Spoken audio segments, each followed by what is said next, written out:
خير البرية نظرا إلي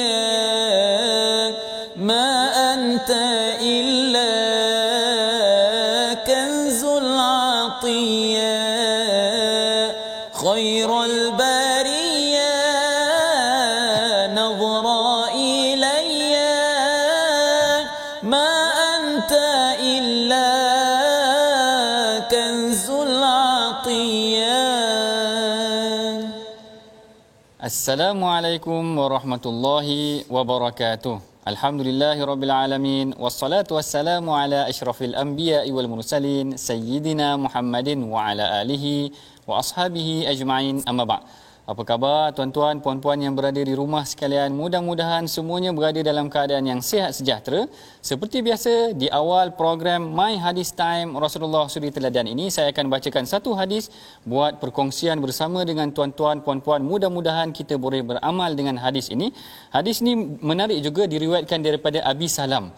Kalau sebelum ni kita riwayatkan kisah ataupun hadis tentang Abu Bakar yang meminta doa daripada Rasulullah ataupun zikir yang boleh dia berdoa di dalam solatnya, maka kali ini datang pula hadis daripada Abi Salam yang mana dia pernah mendengar daripada Rasulullah sallallahu alaihi wasallam. Rasulullah bersabda, "Ma min 'abdin muslim yaqulu hina yusbih wa hina yumsi thalatha marrat, raditu billahi rabba wa bil islami dina wa bi Muhammadin nabiyyan wa rasula illa kana haqqan 'ala Allah an yurdihi yaumal qiyamah." Rasulullah sallallahu alaihi wasallam bersabda, dia kata siapa yang menyebutkan 3 kali zikir ni, iaitu hina yusbih, ketika dia pada pagi hari, dan ketika petang hari dia berzikir dengan zikir raditu billahi rabba wa bil islami dina wa bi Muhammadin sallallahu alaihi wasallam nabiyya, maka Rasulullah kata illa haqqan 'ala Allah an yurdihi yaumal qiyamah, melainkan Allah Taala akan redha kepada dia pada hari kiamat. Masya Allah, hebat hadis ni tuan-tuan, yang kita boleh amalkan zikir ni setiap pagi dan petang.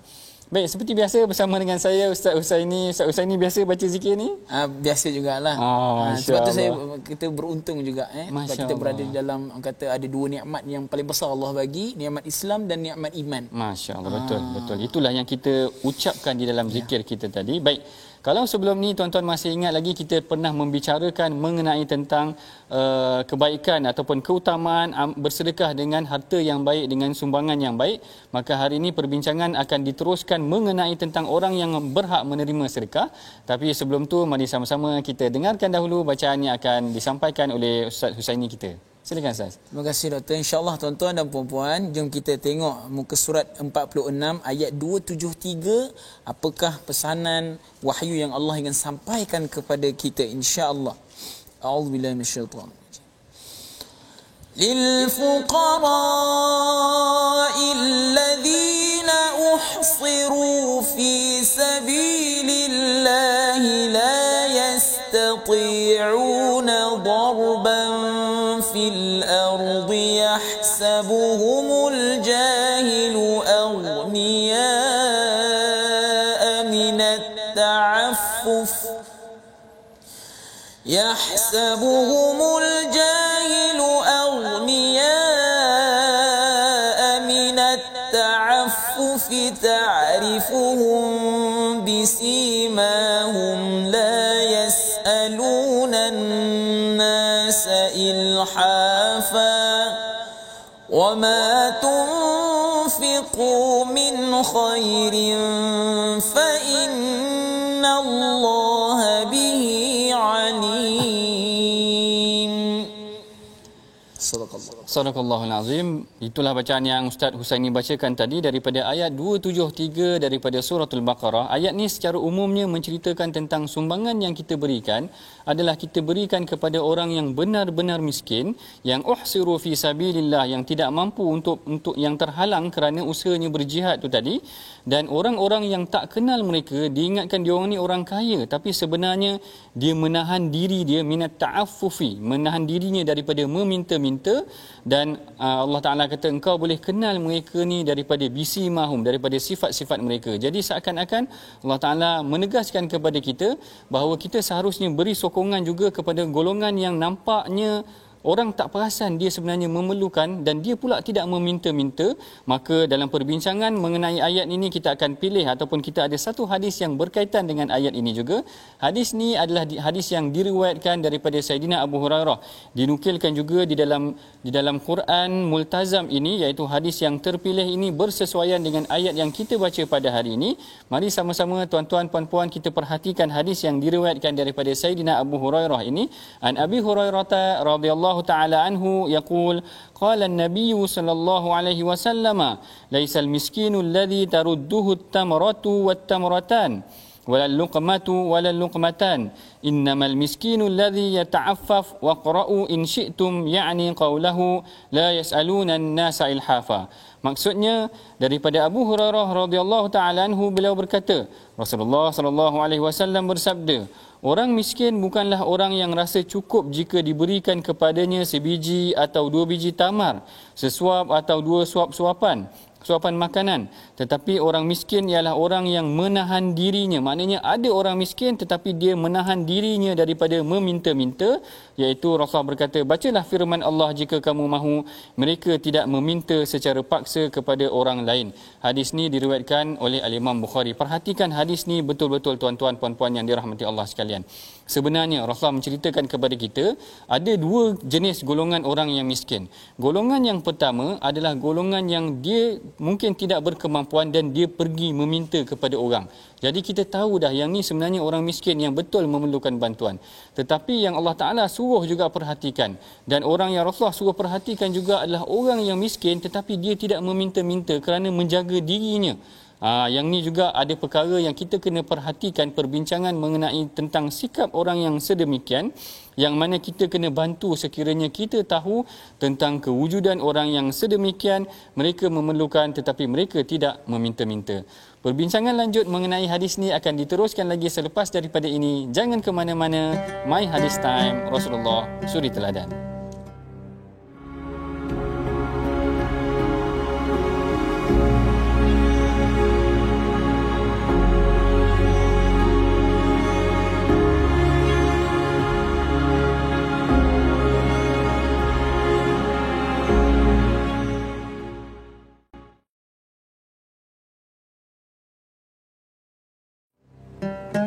Alhamdulillah tuan-tuan dan puan-puan, kita kembali lagi dalam perbincangan hadis pada hari ini, iaitu harta kepada siapa yang berhak. Tuan-tuan dan puan-puan, kita mendengar tadi dua golongan yang di mana harta itu diberikan kepada siapa, doktor, ya? Ya, betul. Dan sekarang ini kita nak pergi pula kepada tokoh perawi yang meriwayatkan hadis tersebut, iaitu tidak lain tidak bukan Saidina Abu Hurairah radhiyallahu anhu. Doktor, banyak kali kita dengar Saidina Abu Hurairah ni, doktor. Betul. Dan Saidina Abu Hurairah ni, kalau tuan-tuan nak tahu juga, kita ulang kaji baliklah, doktor. Mungkin tuan-tuan, mungkin sidang penonton tu mungkin ada yang terlupa kan. Beliau bersama dengan Rasulullah sallallahu alaihi wasallam hanya lebih kurang 3 tahun saja. Maknanya tidak lama, doktor, waktu. Tapi beliau jugalah yang paling banyak meriwayatkan hadis nabawiyah, doktor. Masya-Allah. Baik, saya tambah satu lagi daripada apa yang Ustaz ni dah sebutkan tu tadi. Satu perkara yang saya suka juga mengenai tentang Abu Hurairah ni adalah dari aspek ibadah dia. Yang ni kalau tuan-tuan masih lagi ingat bagaimana ada sahabat yang datang ke rumah Abu Hurairah dan dia bermalam di rumah Abu Hurairah, dan dia perhatikan Abu Hurairah bergilir-gilir bangun malam. Pada awal malam tu, 1/3 malam tu Abu Hurairah bangun dulu. Kemudian dia kejut pula isterinya dalam part yang kedua. Kemudian yang ke hujung, kalau tak silap saya, anak dia pula. Maknanya mereka ni adalah golongan yang rajin. Abu Hurairah bukan sahaja dia beribadah, dia ajak ahli keluarga dia beribadah. Baik, untuk perkongsian kita pada hari ini, mari sama-sama kita perhatikan slide yang telah kita sediakan mengenai Abu Hurairah, yang mana kisah Abu Hurairah ataupun kisah kematian Abu Hurairah seperti mana yang diceritakan oleh Nafi'. Nafi' ni adalah seorang tabi'in yang tuan-tuan boleh perhatikan dalam slide ni. Kata Nafi', seorang tabi'in dan murid kepada Abdullah bin Umar, semasa jenazah Abu Hurairah diusung, Abdullah bin Umar tidak berhenti mendoakannya dan berkata, Abu Hurairah ialah orang yang paling banyak meriwayatkan hadis Nabi sallallahu alaihi wasallam. Perhatikan di sini, sebenarnya dia nak menceritakan bagaimana Abu Hurairah adalah seorang yang sangat-sangat tekun dan sangat-sangat banyak menyampaikan hadis Nabi. Bahkan beliau dipuji oleh rakan ataupun anak kepada Saidina Umar, iaitu Abdullah bin Umar, seorang yang telah mempunyai pengetahuan yang luas juga dalam bidang hadis. Beliau sendiri memuji Abu Hurairah sebagai seorang lelaki yang banyak meriwayatkan hadis, yang menyampaikan hadis daripada Nabi SAW. Apa kelebihan sampaikan hadis ni? Saya masuk sikitlah huraian ya. Apa kelebihan sampaikan hadis ni? Rasulullah dalam sebuah hadis yang lain, Rasulullah kata naddarallahu mur'an sami'a maqalati fawa'aha wa hafizaha. Rasulullah kata naddarallahu mur'an sami'a maqalati. Allah Taala akan memberikan seri wajah ataupun memberikan ketenangan kepada orang yang menyampaikan hadis aku. Dia dengar, dia faham dan dia sebarkan hadis aku. Mudah-mudahan barangkali sebab itulah Rasulullah Abu Hurairah tadi banyak menyebarkan hadis Nabi SAW. Baik, kita masuk pada perbincangan kita mengenai tentang orang yang layak menerima sedekah. Kalau sebelum ni kita ceritakan bagaimana sedekah tu Ustaz-Ustaz ini mesti daripada hasil yang baik, maka hari ni kita cerita tentang orang yang layak menerima sedekah. Sebab kalau kita perhatikan tadi, hadis tadi menceritakan ada dua golongan orang miskin. Yang pertama, orang miskin yang memang meminta-minta. Tapi yang kedua yang dibimbangi juga adalah orang yang yata'affaf, iaitu dia menjaga dirinya daripada meminta-minta. Yang ni yang juga kita kena cari. Perkara ni dihuraikan sendiri oleh Al-Imam Iraqi, Al-Hafiz Al-Iraqi. Dia kata makna al-hadis anna al-miskin al-kamila al-maskanah wal muta'affif alladhi la yatufu 'ala an-nas wa la yas'aluhum. Yang betul-betul miskin ni sebenarnya adalah orang yang cuba menahan dirinya. Yang ni yang kita kena cari betul-betul. Sebab yang kalau betul-betul miskin, kita boleh nampak dia datang minta-minta sedekah tu, kita tahu dah dia miskin. Tapi yang membimbangkan kita juga tuan-tuan adalah orang miskin yang kita tak tahu. Yang ni yang kita kena cari juga. Yang ni lah juga yang Rasulullah berikan kepada kita saranan. Rasulullah kata kalau kita tahu ada ahli keluarga kita, maknanya ada saudara mara kita, makcik kita ke, maklum kita ke yang susah, kita tolong dia. Sebab dalam sebuah hadis Rasulullah kata as-sadaqatu 'alal miskin sadaqah. Sumbangan ataupun sedekah kepada orang miskin ni memanglah sumbangan, tetapi wa 'ala dzir rahmi thintan. Dan kalau kita sedekah kepada orang yang ada hubungan silaturahim dengan kita ni, kita akan dapat dua pahala. Satu pahala sedekah dan satu pahala menghubungkan silaturahim. Masya-Allah, hadis Rasulullah ni memang sangat benar. Kalau kita sekadar bersedekah kepada orang yang minta-minta ni, dapatlah kita pahala sedekah. Tapi kalau kita cari mana yang pakcik-pakcik kita, makcik kita, orang yang memerlukan, kita bagi dia, kita dapat dua pahala. Pahala sedekah satu, pahala menghubungkan silaturahim. Maknanya dia sendiri seronok. Dia sendiri seronok. Bahkan kalau kita perhatikan juga, sebenarnya keseronokan memberi sedekah ni adalah pada orang tu. Maknanya macam mana saya nak cerita, maknanya bila kita bagi sedekah, orang tu dapat sumbangan kita tu, dia senyum tu. Dia gembira lah. Dia punya kegembiraan tu. Ada setengah orang dia seronok tengok orang tu senyum. Betul. Saya Macam saya pun suka tengok doktor senyum. Bukan yang tu lah itu. Yang tu senyum itu sedekah. Yang tu sedekah, baik. Yang ni adalah bila saya ingat kalau tak silap saya ada seorang syekh namanya Dr. Yasir Qadhi, kalau tak silap saya. Dia teringat waktu dia bagi sumbangan, dia di US, di Amerika, dia bagi $1 kepada orang yang homeless ni, kepada orang yang minta sedekah ataupun yang tak ada rumah ni. Dia kata bila orang tu senyum, bila orang yang dapat sumbangan tu senyum, dia kata aku rasa tak cukup bagi RM1 atau tak cukup bagi $1, kerana keseronokan bila tengok orang tu seronok, kita rasa seronok. Kelapangan ni yang kadang-kadang bukan semua orang boleh dapat. Satu kelebihan yang Allah Ta'ala beri juga, dia seronok untuk tengok orang seronok. Dia seronok untuk tengok orang bergembira dengan apa yang diberikan ataupun apa yang dapat disumbangkan. Baik, kita akan lanjutkan lagi perbincangan kita selepas daripada ini. Jangan ke mana-mana. My Hadis Time, Rasulullah Suri Teladan.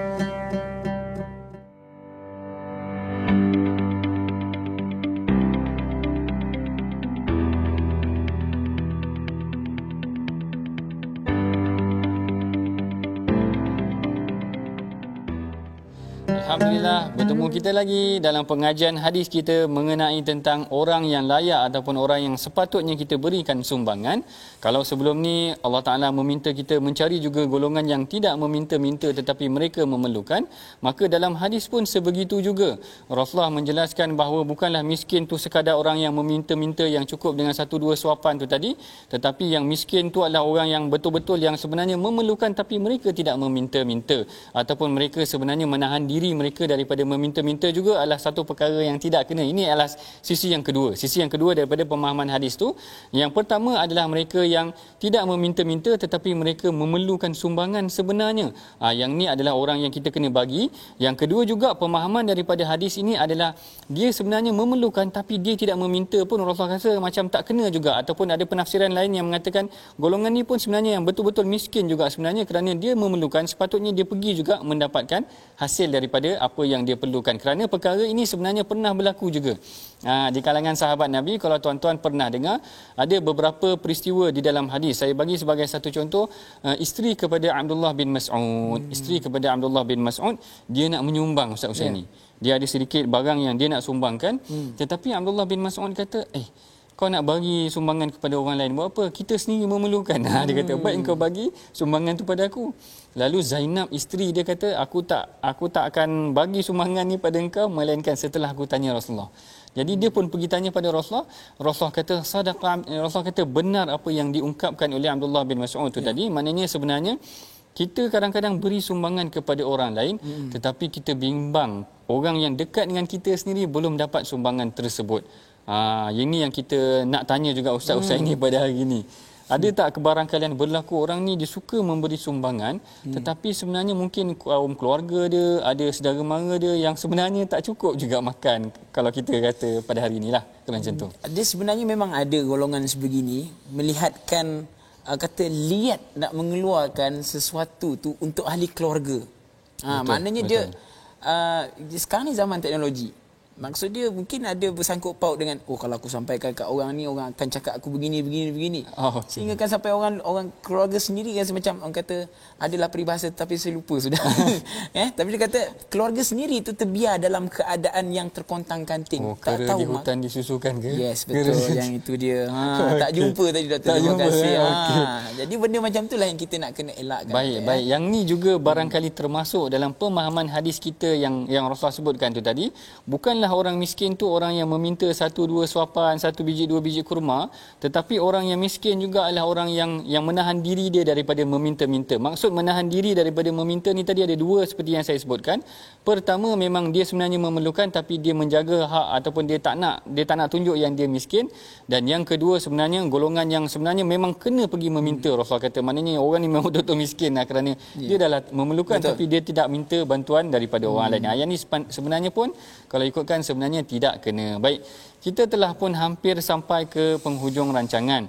Seperti biasa, mari sama-sama kita bacakan dahulu resolusi ataupun pengajaran apa yang boleh kita amalkan daripada hadis yang telah kita pelajari pada hari ini. Yang pertama, kita hendaklah memberikan sumbangan kepada orang yang benar-benar memerlukan.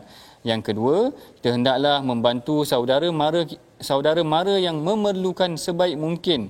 Dan yang ketiga, kita berusaha menjauhi sikap meminta-minta orang lain. Kalau kita maknanya kita telah cukup dengan apa yang kita ada, berilah maknanya hak kepada orang lain yang barangkali lebih memerlukan. Okey.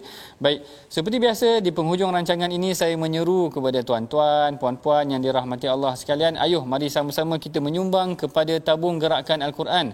Tabung yang akan kita gunakan untuk memperkasa program-program pengajian Al-Quran dan hadis, mengqurankan bangsa, mengikhlaskan ummah kita. Mudah-mudahan sumbangan tuan-tuan diberkati oleh Allah. Dan kita telah pun hampir sampai ke penghujung rancangan ini. Seperti biasa saya mengajak tuan-tuan, puan-puan, marilah sama-sama kita berdoa.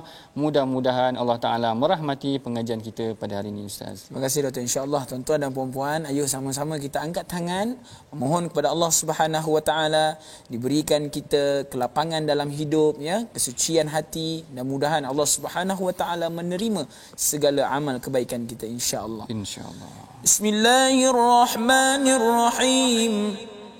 Alhamdulillahi Rabbil Alamin. Wassalatu wassalamu ala ashrafil anbiya'i wal mursalin wa ala alihi wa sahbihi ajma'in.